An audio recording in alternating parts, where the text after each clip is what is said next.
Welcome back to the Deep Dive. I'm your host. And I'm your expert speaker. Great to be here. We are really excited today because we're diving into a bit of a new area for the show, exploring the world of short stories. Yeah, it's a fantastic medium. Really packs a punch, Short stories can cut right to the bone, much like, hopefully, our deep dives aim to do. Exactly. And we're starting with a real standout, Hidden Messages. It's a short story from the collection Dark Passages by Chris Stone, who's an award-winning author. And for anyone interested, the whole collection, Dark Passages, it's available right now as an ebook on Amazon.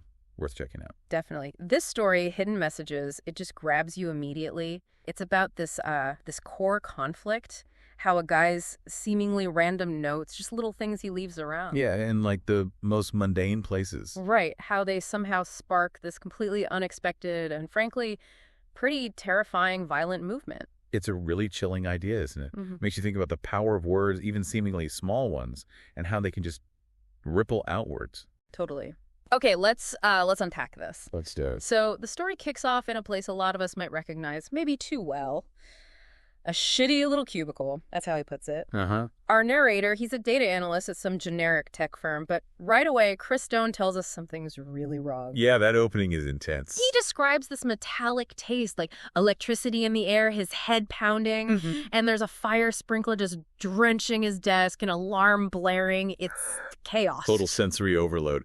But what's striking is his reaction, right? Yeah. He's just determined to... Yes, to soldier on, yeah, and tell his story. He calls himself the lone arbiter for truth. Which, I mean, given the scene, it immediately flags him as maybe not the most reliable narrator, or at least someone with a very unique perspective. Yeah, you instantly get this feeling his reality is already a bit warped, even before the main plot really starts. And the way he describes the office itself. Oh, yeah. It's this squatty little gunmetal gray building full of corporate drones. He really dissects the whole facade. He talks about the family photos, right? The smiley, happy bullshit ones in cheap frames, hiding the messy reality behind them. And he admits he does it too. Uses stock photos of places he's never been, people he doesn't know, even has a dying plant that the sprinkler is ironically watering. It's all about fitting into this performance of normalcy. He calls his life utterly mundane and macabre. But here's the kicker.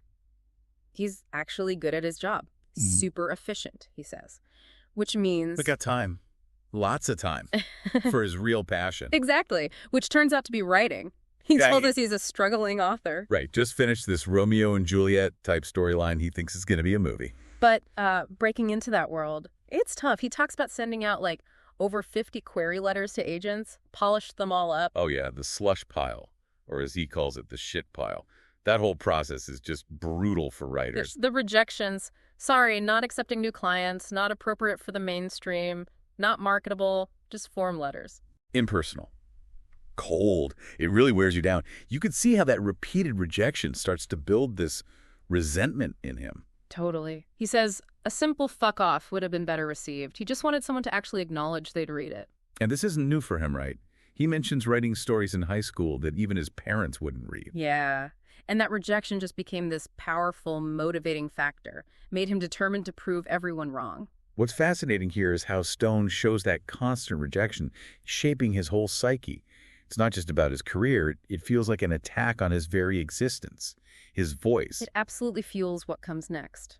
Which brings us to, well, the bathroom prophecies. Right. So in college, he spent all his time in the library, filling notebooks. And he liked reading on the toilet, apparently, but couldn't take library books in there, so... So he took his notebooks instead, started writing these little 2-minute, 4-page glimpses into another world while he was occupied. Pragmatic. But then one day, the key moment, he forgets his notebook. And he's stuck there, soul-crushingly bored, just looking at the graffiti on the stall walls. And he describes it all, the jokes like, here I sit to take a shit, the crude phone numbers for Maria Gobble, the homophobic stuff, the weird drawings, just filth. And his first reaction is telling. He starts correcting the grammar, like Mary's tits are not possessing anything. He genuinely thought he was fighting the moral, intellectual decline of society. Like a grammar vigilante in the men's room. It shows this initial desire for order, for fixing things, before it twists. Right. And then he finds an empty spot, an unmolested space just about the toilet paper roll, and he writes his first actual prophecy. Yeah, that quote is something else. Your existence is but a dream. Everyone you know and love does not exist. This world does not exist. You have no control, so stop pretending you do. Take pleasure in this, for this world does not even exist. Whoa. Heavy stuff for a bathroom wall. Completely nihilistic. A huge leap from correcting grammar. And he signs it. BJ. BJ. Huh. Just BJ. It's almost dismissive, isn't it, for such a big statement?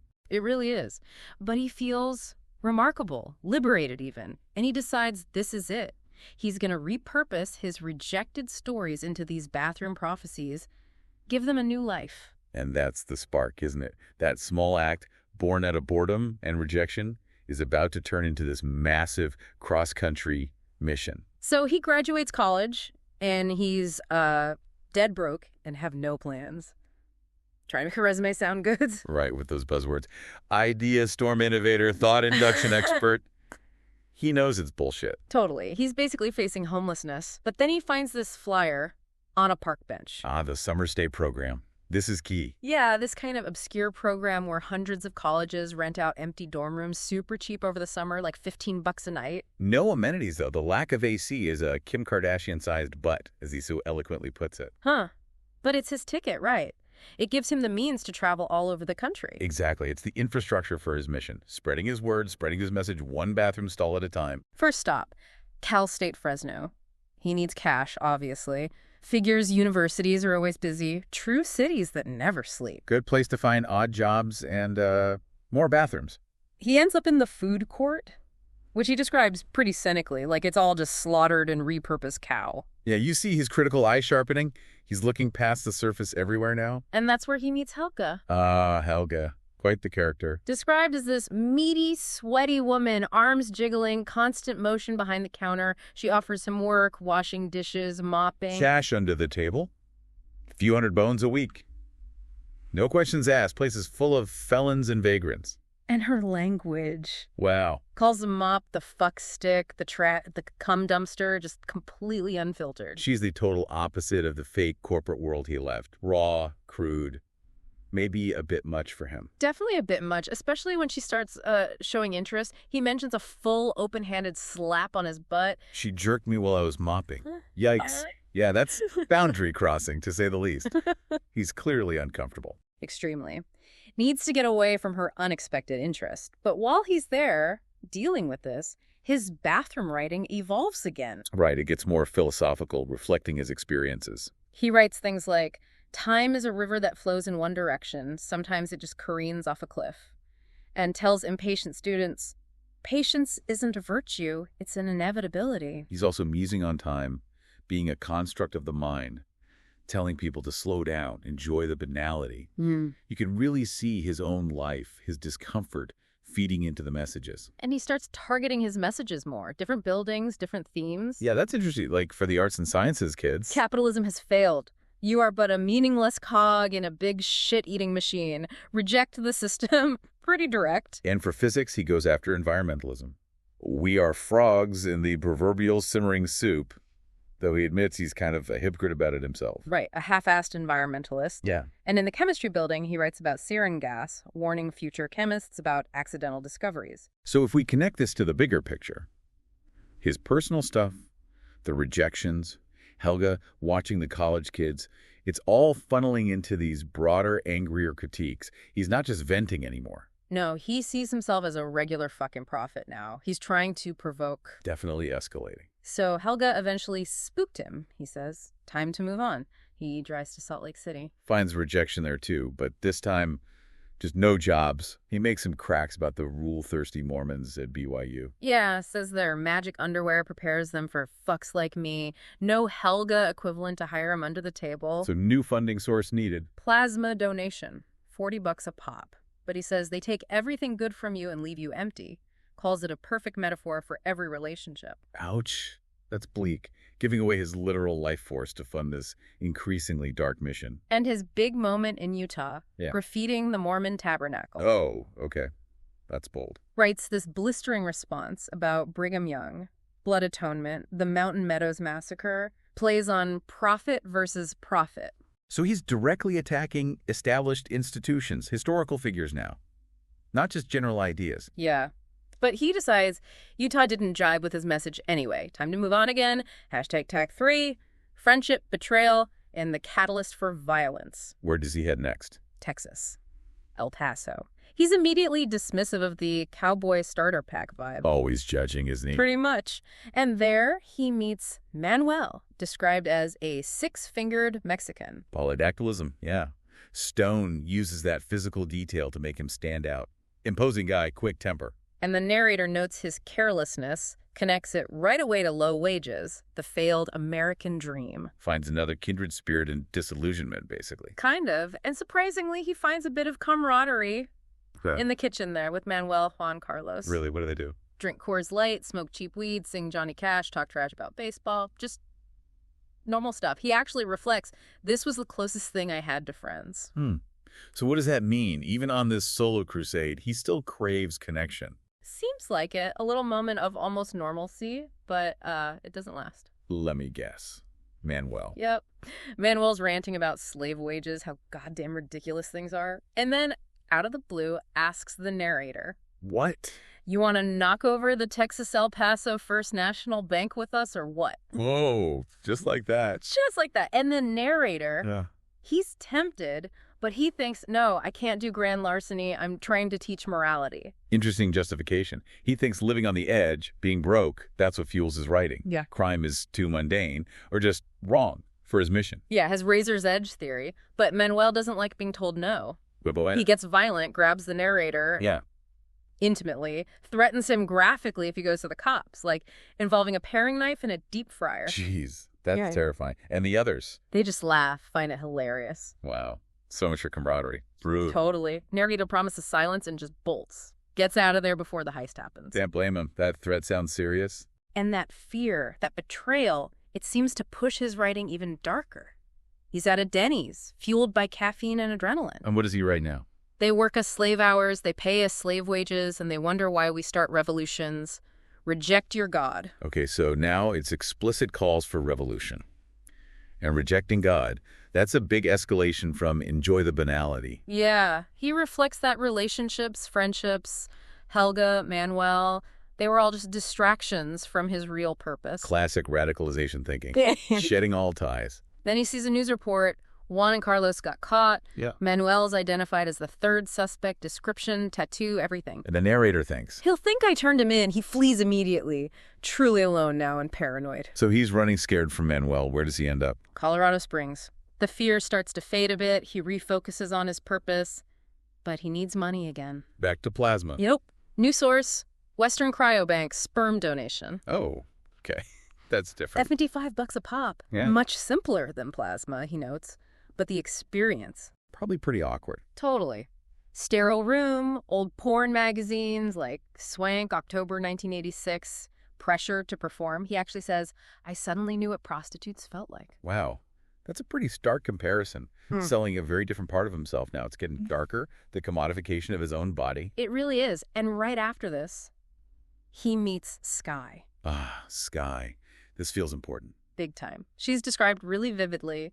Thick circles of black eyeshadow, spiked hair, controlled aggression, tank top, anarchy now, tattoo, fresh piercing. So visually, she's projecting this whole anti-establishment vibe he's been writing about. Totally. And she's super direct. First thing she says to him, did you wash your hands when you were done smacking the hell out of your salami? Huh? Okay, yeah. No filter there. She immediately challenges him. Then she does this weird thing, gives him a Frisbee, tells him to throw it across the street, believes someone will always catch it, says it wasn't hers.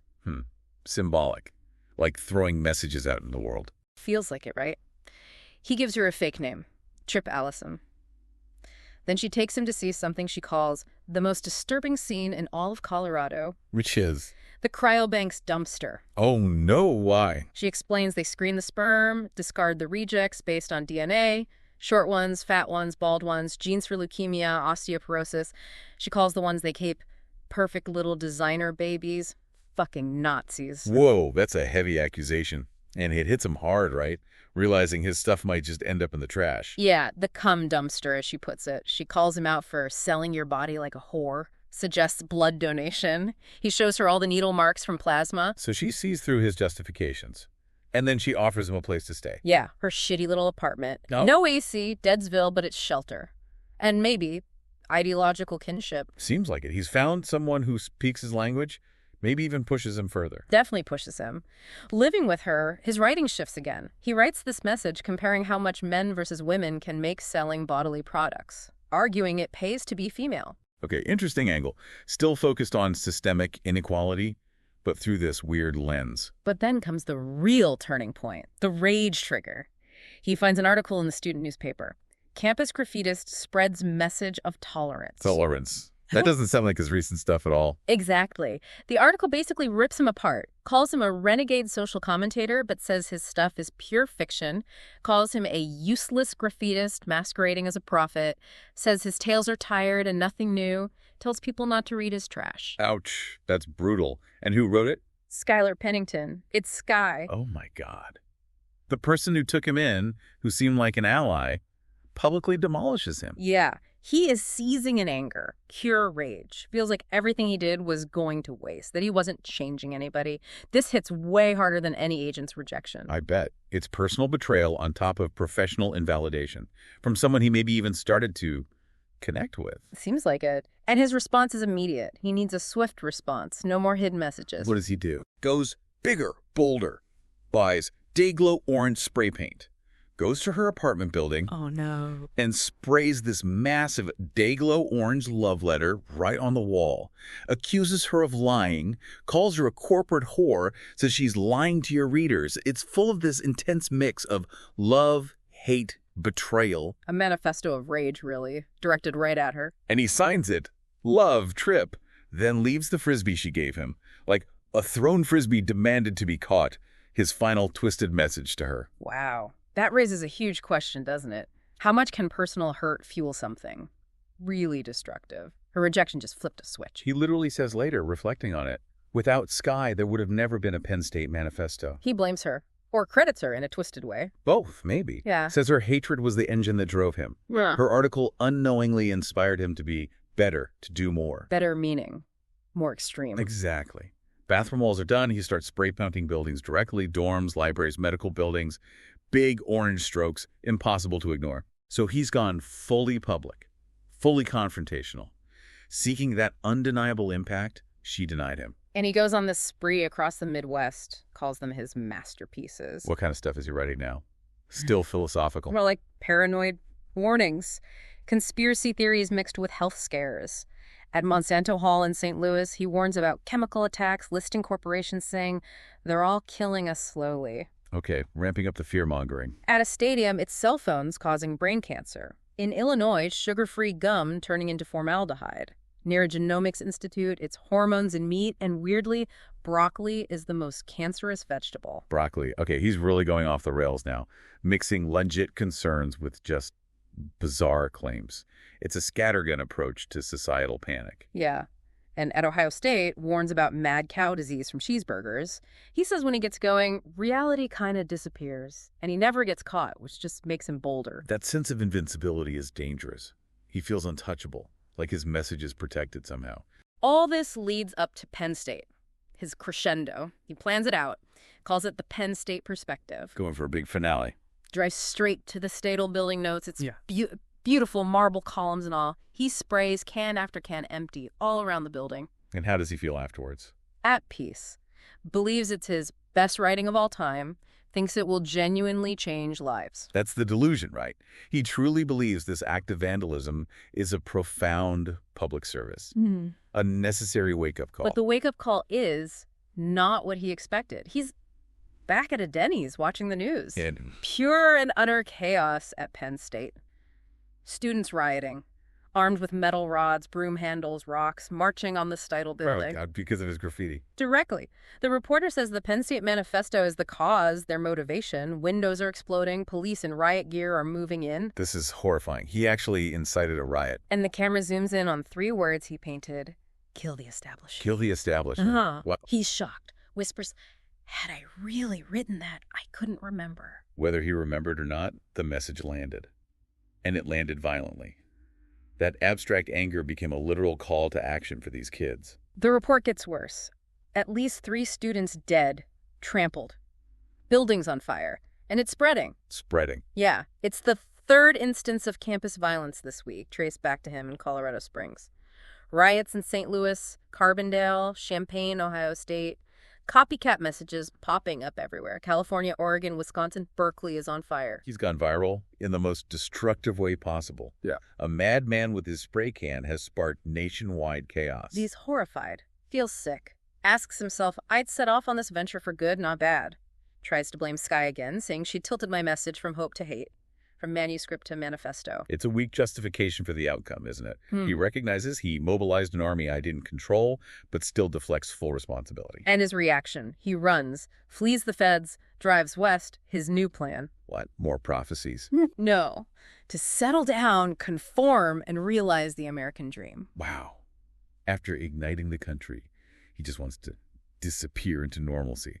The irony is incredible. What stands out there is just the sheer terrifying power of words once they're unleashed into a volatile environment.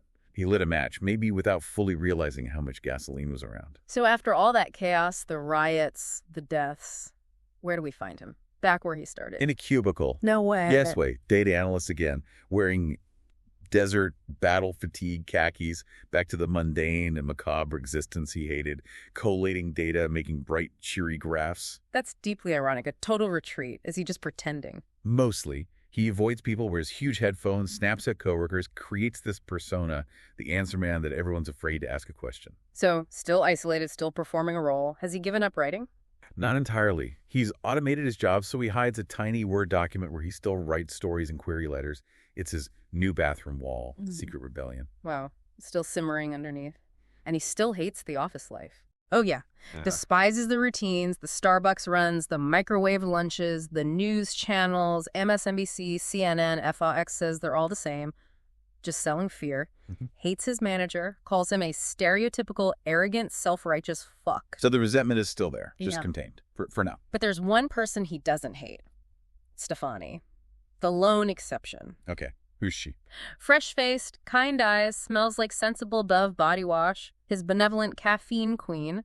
They met over change for a soda machine. Yeah, they get together. Briefly, he sees her as conservative, sustainable, the opposite of Sky or Helga. He actually dreams of a normal storybook future with her. His attempt at that American dream he decided he wanted. Exactly, but it crashes and burns when he meets her dad. Uh-oh. What's the dad like? Okay, so just relaying what's in the story here, not endorsing any views, but he's described as an uber alpha macho, hard right-wing political type. A proud Montana militiaman. Oh, boy. His basement is an arsenal. Semi-automatics, Kalashnikovs, Uzis, grenades, claymores, C4. Worried about Zyklon B attacks. It's extreme. That sounds intense. How does the narrator react? He gets to fire a gun for the first time and finds it intoxicating. He becomes infatuated with the power. Stefani's bored by it all. They break up. So that relationship fails, but he discovers a taste for firepower. And this connects to his current situation. Back in the office where the story started, he has a military-issue assault rifle with depleted uranium slugs, acquired through a middleman connected to that whole militia world, seemingly. That's the source of the spent shells he mentions. Because the Montana trip wasn't just a failed romance, it was arms procurement for... For what? For now. The fire alarm goes off again. Sprinklers. Just like the opening scene. He calls his coworkers fat cats and dead fish. It's happening again. Or did he make it happen? He sees Marlon, the manager, go out the fourth-floor window, and he thinks, how could he break that thick glass without a helping hand? Implying he pushed him. This isn't just a reaction. He started this. Seems like it. And then he just starts targeting people. Bree Thomas, the attention whore, he shoots her point blank. Harvey Stinson, fat fuck, face disintegrated. Jeffrey Dent, the slime ball who stole his ideas, shot in the hand, then killed. Fred, the security guard, slips on the wet floor, gets 3 rounds in the chest. My God. It's a massacre. Cold, calculated, each victim tied to some office grievance. All that contained rage just exploded. He even thinks, with chilling detachment, I had a newfound respect for the hardworking spray painters of America. Notes his body count only 5. Only 5. What's his goal? Legacy. He wants to knock him off of the front page, referring to some other bomber. He wants his act to be remembered. It's a horrifying competition of violence. Runner? And the police... Sirens closing in. Time's running out, so where does he go? Let me guess. The bathroom. 4th floor. C-Corps. Back to where it all started. For his final message. On the walls again. What does he write this time? Wall 1. describes wading through the carnage complaining about wet socks, declares life is bullshit. The only thing you can control about it is how long it lasts. Pure nihilism. Control equals ending it. Wall 2. Regret. Longing for his vagabond days for Sky, Helga, Manuel, Stefani. Even the riots calls them my one lasting legacy. Rejects his current buttoned-up corporate joke self, wishes he could go back to the road. A moment of almost painful self-awareness. Regretting the loss of his freedom, his connections, even as he commits this horror. Wall 3. Sirens are loud now. He laments his body count isn't high enough to make a difference, asks, can any of us really? And the final lines. What are they? The pattern is set and we are powerless. Self-control is an aberration. Happy endings are for Disney movies and massage parlors. Wow. A complete surrender to chaos and powerlessness. Absolving himself in the end by saying none of it mattered, none of it was controllable. That raises huge questions about agency, legacy, and the impact we have or think we have.